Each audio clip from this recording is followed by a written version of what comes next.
नमस्कार. महाराष्ट्रातील विविध क्षेत्रातील बातम्या झटपट आपल्या मोबाईलवर पाहण्यासाठी लगेचच सबस्क्राईब करा राष्ट्रशक्ती लाईव्ह न्यूज आणि सोबत बेल आयकॉन प्रेस करायला विसरू नका.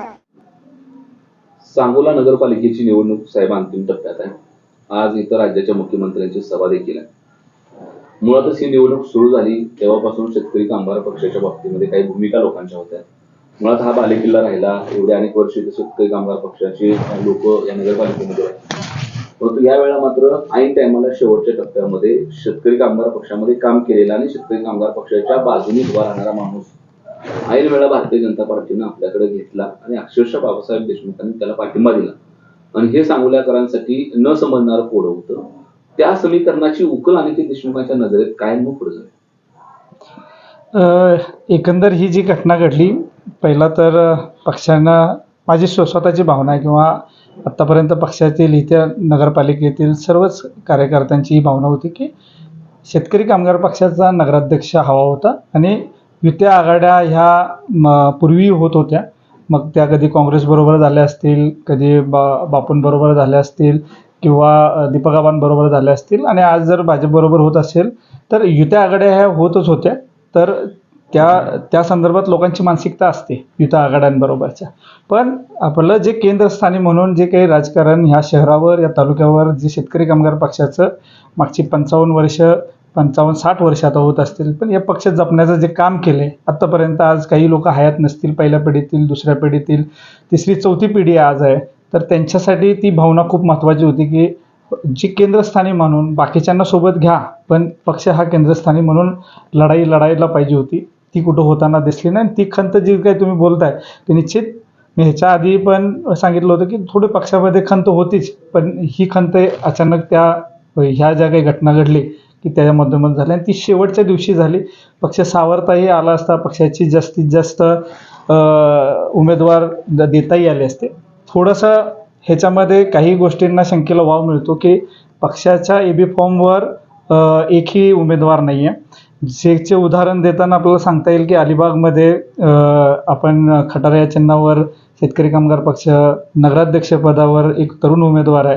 जर तिथं आमदार नसताना सुद्धा ते ताकदीने लढत आहेत तर ते खूप अभिमान वाटावे अशी पक्षासाठीची गोष्ट आहे. त्याचबरोबर दुसरीकडे राहुल देशमुख सारखे आमचे सहकारी आहेत जे पक्षाच्या चिटणीस मंडळात आहेत, त्यांनी सुद्धा आपलं एक चिन्ह घेऊन, नारळ हे चिन्ह घेऊन विदर्भामध्ये ते अनिल देशमुख यांच्याबरोबर युती करून ते लढतायत तिथं. पण पक्ष जिवंत ठेवण्यासाठी, निश्चित पक्ष जिवंत ठेवण्यासाठी त्या पक्षाचे विचार ते एबी फॉर्मच्या माध्यमातून त्या उमेदवाराला बांधलं जातं, ते कुठंतरी दिसलं नाही. आज सगळे पक्ष हे जी काही आता आघाडी केलेली आहे त्या आघाडीमध्ये सर्व पक्ष टेक्निकली सर्व उमेदवार हे अपक्ष उमेदवार आहेत. खरं तर गेल्या 60-65 वर्षाहून अधिकचा काळ शेतकरी कामगार पक्ष आणि स्वर्गीय भाई गणपतरावजी देशमुख साहेब यांच्या मार्गदर्शनाखाली वैचारिक लढा म्हणून मुळात तिथं हा एकमेव असा आमदार आहे जो सलग 11 वेळा एक पक्ष, एक मतदारसंघ आणि एक आमदार असं रेकॉर्ड कुणाचंच इथं नाही. अशी विचारसरणी जी कायम डावी कामगारांची, चळवळीच्या लोकांची समज जायची, तो पक्ष आज भांडवलदाराच्या आणि उजव्या विचारसरणीच्या दावणीला बांधला गेला. ही एक भावना आहे. आणि त्याला लागूनच परवा दिवशी इथं पुन्हा त्याच पक्षातल्या किंवा त्या आवाजाच्या लोकांनी काय आपल्या घरांवर हल्ला केला, त्यानंतर माईने काही प्रतिक्रिया दिल्या, त्यानंतर हे एवढं गतीनं त्या पक्षाच्या मांडीला जाऊन बसण्याचं कारण काय आमदार? त्यामध्ये आता तुम्ही 2 प्रश्न विचारले की पक्षाची भूमिका, पक्षाचे असलेले तत्व. पक्ष हा नेहमी कम्युनिस्ट विचारसरणीने चाललेला, पुरोगामी विचारसरणीने चाललेला पक्ष आहे. पण पक्ष तेवढ्या ताकदीनं राज्यामध्ये प्रयत्न करतो उभारण्यासाठी, पण काही वेळा ते शक्य होत नाही म्हणून युत्या आघाड्या घडत असतात. आणि आता पूर्वीसारखं नायदर लेफ्टिस्ट नायदर रायटिस्ट अशी एक पूर्णपणे तत्व आता झालेली आहे. कुठंतरी मिडल ग्राउंडवर प्रत्येकजण यायचा प्रयत्न करतोय. नायदर पूर्णपणे रायटिस्ट नाही आहेत, पूर्णपणे लेफ्टिस्ट नाही आहेत, पण सगळ्यांचं असं एक मत येतोय की काही वेळेस आपल्याला भांडवलदारांची गरज पडते, काही ठिकाणी आपल्याला शासकीय निमशासकीय गोष्टींची हे पडत असते. याची सांगड घालून विकासाची गती होण्यासाठी निश्चित प्रयत्न पूर्वी केला जात होता. पूर्वी काँग्रेसला तसं मानलं जात होतं, आज BJPला तसं मानलं जातं. पण शेतकरी कामगार पक्ष यांच्यामध्ये कुठेतरी आपले तत्व सांभाळून करण्याचा नेहमी प्रयत्न करत आहोत. मध्ये जी घटना झाली, ही घटना त्याच्या सखोलमध्ये मला निश्चित जायचं नाही आहे, पण ती एक दुर्दैवाने अशी घटना कधी 50-55 वर्षाच्या राजकारणामध्ये घडली नव्हती. आणि ती घटना घडल्यानंतर निश्चित ज्या तीव्रतेने लोक आक्रोशाने जिने कुणी केले त्यांच्या त्याच्या विरोधात चांगला मोठा आक्रोश मोर्चा झाला. त्यानंतर युत्या आघाड्या होणं हा वेगळा भाग आहे. त्या लोकांनी केल्या नाही केल्या ह्या उघडीशीच आल्या नाहीत, कोणी केल्या ह्या उघडीस नाही आल्या. आणि ते आमचं म्हणणंही होतं की ॲटलिस्ट ते कळालं तर पाहिजे होतं की कुणी केलं, त्याचं रेकॉर्डिंग वगैरेही मिळतं. साधी गोष्ट आहे, आता आपण किरकोळ जरी वस्तू खरेदी करायला त्याला बॅच नंबर असतो. हे ड्रगच्या ह्याच्यामध्ये मोडलं जातं, अल्कोहोल वगैरे या गोष्टी, त्याला बॅच नंबर असतो. त्याच्या माध्यमातून जरी शोधलं असतं आणि शोधलं असावी करेल, आणि म्हणून ती जाकलीमूठ 1.25 लाखाची आहे असं मला वाटते. पण ही जी काही युती झाली हा भाग वेगळा ठेवून, म्हणजे आज तुम्ही म्हणता की मांडीला लावून हा प्रकार वेगळा आहे, पण लोकांची अस्मिता ह्याच्यामध्ये होती की पक्ष हा केंद्रस्थानी हवा होता, की जिथं युत्या आघाड्या होत राहणं हा स्वाभाविक आहे. जो मोठा पक्ष आहे त्याच्याबरोबर जो राज्यामध्ये आहे त्याच्याबरोबर युती करण्यासाठी कुणाचं म्हणजे ज्या पद्धतीनं वातावरण युतीमध्ये लोकांचं म्हणणं नव्हतं, पण पक्ष जिवंत इथं राहायला पाहिजे ह्या पद्धतीची भावना होती, जी कुठे इथं दिसत नाही. बाबासाहेबांचं बोलणं झालं होतं या संदर्भात?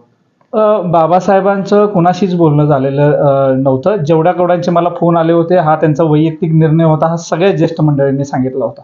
आता त्यांनी घेतलेला वैयक्तिक निर्णय हा बरोबरच कसा आहे हे सर सांगायचं राहिलं की मी विकासासाठी निधीसाठी जर तुम्ही करा, तुम्हाला जर वाटत असेल की विकासासाठी युती करणं गरजेचं आहे आणि तुम्हाला मार्ग मिळतोय तर करा, पण केंद्रस्थानी आपला पक्ष जिवंत राहिला गेला पाहिजे ह्याचा विचार तुम्ही निश्चित करायला पाहिजे होता. तुम्ही केंद्रस्थानी आपल्याला ठेवलं गेलं पाहिजे होतं. आणि आम्ही इथं एवढ्या वर्षापासून आहे, लढतोय, आम्ही लढणार, आम्ही अध्यक्षपदासाठीचेही उमेदवार लढणार अशी भूमिका स्पष्ट मांडायला पाहिजे होती तिथे. कार्यकर्त्यांची काय भावना आता अशी? सर्वच ज्येष्ठ मंडळींचं मला भरपूर, ही घटना झाल्यानंतर भरपूर लोकांनी हे केलं. ज्या उद्देशाने ह्यांना ताकद दिली होती, आबासाहेबांनी आपल्यावर जबाबदारी दिली होती, पण आबासाहेब हयात नसताना लोकांना वाटलं, लोकांनी मला 2 पावलं मागे घेण्यासाठीही सांगितलं. मी पक्ष वाचवण्यासाठी 19 साठी पण प्रयत्न केला होता. आणि आत्ताही जर ह्या घटनेमुळे जर वाचत असेल आणि लोकांना वाटत असेल की हे घेऊन जाऊ शकतायत तर त्या पद्धतीने लोकांनी ताकद दिली. आज त्याच्याच उलट या सगळ्या गोष्टी घडताना दिसत आहेत. जर ज्यावेळेस ज्येष्ठ मंडळींना ह्या गोष्टी पटत नाहीत की कुठंतरी पक्ष पुढे कसं जाईल, ह्याची पुढे दिशा काय आहे हे निश्चित करायला पाहिजे. आणि मी आधीच्याही माझ्या इंटरव्ह्यूमध्ये सांगितलं होतं की 1 वर्षाच्या कालखंडामध्ये सत्ता असतानंतर तुम्ही लोकांना मिटिंग असतील, मेळावे असतील, ह्याच्यातून ग्रामीण भागामध्ये पोहोचण्याची गरज होती की विश्वासात घेऊन काय निर्णय घेणार आहे. अचानक तुम्ही दुपारी निर्णय घेता आणि परत दुपारीच फॉर्म भरता, ही खूपच जलद झाली. आणि कदाचित एवढं जलद करायचं किंवा एवढं शेवटच्या दिवशी करायचा उद्देशही त्यांचा काहीतरी असेल की कोणाला पुढं पर्याय राहू नये अशा पद्धतीचाही असेल. त्याच्यामुळे ते त्यांनाच विचारलं गेलं पाहिजे, त्यांना काय माहिती आहे काय नाही. माझा आणि त्यांचा संपर्क पूर्ण शेवटच्या इलेक्शन झाल्यापासून एखाद दुसऱ्या वेळी झाला असावा, पण मलाही आठवत नाही की आमचं संभाषण असं, जेवढं मी पत्रकारांशी बोलतो एवढंही संभाषण माझं झालं नसावं. या सगळ्या गोष्टीचा उद्याच्या निवडणुकीत काय परिणाम होईल? शेतकरी कामगार पक्षाच्या केडरची काय भूमिका आहे? मी स्पष्ट सांगेन तुम्हाला की आमच्या घरातही काही लोकांची मानसिकता अजून बनलेली नाही. आमच्या बाईसाहेबांचीही मानसिकता खूप ह्या घटनेमुळं थोडीशी विचलित झाली. आम्ही 2-3दा ह्या गोष्टीवर बोललोही, पण आपली जीभ आणि आपलेच दात असल्या कारणानं थोडंसं घरी शांतता राहिली. पण एकंदर ह्या सगळ्या ज्या गोष्टी घडतायत ह्या पटलेल्या नाही आहेत हे वातावरणही मला दिसते. त्यामुळंच मी स्वतः ह्या निवडणुकीमध्ये कोणत्या चिन्हाचा प्रचार करावा एवढा गोंधळाची परिस्थिती आहे की इथं पक्षाचंच कुठं सगळे अपक्ष उमेदवार असेल तर ह्याला बांधून ठेवायला पक्षाचं कुठंच झेंडा नाही. झेंडे घेऊन फिरता येते खरं, पण ह्याच्यामध्ये राजकीय परिपक्वता एवढी दिसते आहे की ही उद्या उमेदवार कोणत्याही बंधनासाठी नाहीत. उद्या उमेदवार ज्याची सत्ता चुकून मागून समोर ज्याची सत्ता आली तर ही उमेदवार तिथं आरामात जाऊ शकतात, कारण की ह्यांना विपच लागू होत नाही. सगळे अपक्ष उमेदवार आहे. ह्याच्यामध्ये तुम्ही पक्ष म्हणून कुठं लढताय, नुसता झेंडा घेऊन फिरताय, पण ते पक्ष म्हणून कुठं आहे ह्या गोष्टीचा विचार करायला पाहिजे. आणि निश्चित गोंधळलेली परिस्थिती आहे हे समजून आणि विचाराधीन घ्यायला पाहिजे होतं पक्ष ज्यांना नेतृत्व दिलं आहे त्यांनी विचाराधीन घ्यायला पाहिजे होतं. त्यांनी बऱ्याच गोष्टींचा उगालक केला, पुलोदच्या सरकारचा विरोध केला. जरी पुलोदच्या सरकारचंही त्यांनी, मी ऐकलं बऱ्याच तुमच्या माध्यमातून, पुलोदच्या सरकारच्या वेळेस आबा काँग्रेस बरोबर होते, जनता दल होते, पण त्या पुलोदच्या मध्येही पुरोगामी आहे हे त्यांना बहुतेक विसर पडला असावा की ते पुलोद म्हणजेच पुरोगामी लोकशाही दल असं आहे ज्याच्यामध्ये पुरोगामीचा विचार प्राधान्याने ठेवूनच ते पुरोगामी केलेलं आहे.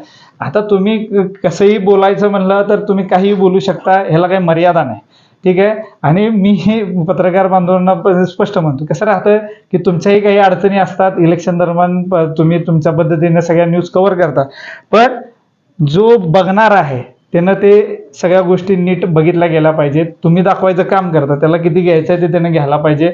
बऱ्याच वेळेस तुमच्यासारखे पत्रकार खूप माझ्याजवळ आले, म्हणे आम्हाला आदेश आला की डॅमेज कंट्रोल करा, म्हणजे ह्यांनी विचार केलाच होता की डॅमेज झालेलंच आहे. तर अशा गोष्टी जर आपण करून झाल्यानंतर विचार करणार असो तर हे आहे, आपल्यापेक्षा विचारानं आणि वयानं आणि पक्षासाठी भरपूर लोकांनी 50-60 वर्ष दिलेली आहे, त्यांचं थोडं ऐकलं, त्यांच्या विचाराने जर पक्ष गेला, पक्ष काही एखाद्याची वैयक्तिक प्रॉपर्टी नाही की मला आज वाटते म्हणून मला वाटतं की आमदार व्हावं, पण पक्षानं मला सांगितलं की नाही तुम्हाला 2 पावलं मागे घेतलं, पक्षाचा विचार प्राधान्याने पुढे ठेवायला पाहिजे. तर निश्चित या पद्धतीनं ज्यावेळेस असंख्य लोक, घरात पण आपण जर 4 लोक असतो तर आपलं मनमानी नाही चालत ना, तर त्या पद्धतीने पक्षही असतो. पक्षाच्या वेळेस सगळ्या ज्येष्ठ मंडळींना विश्वासात घेऊन करायला पाहिजे होतं.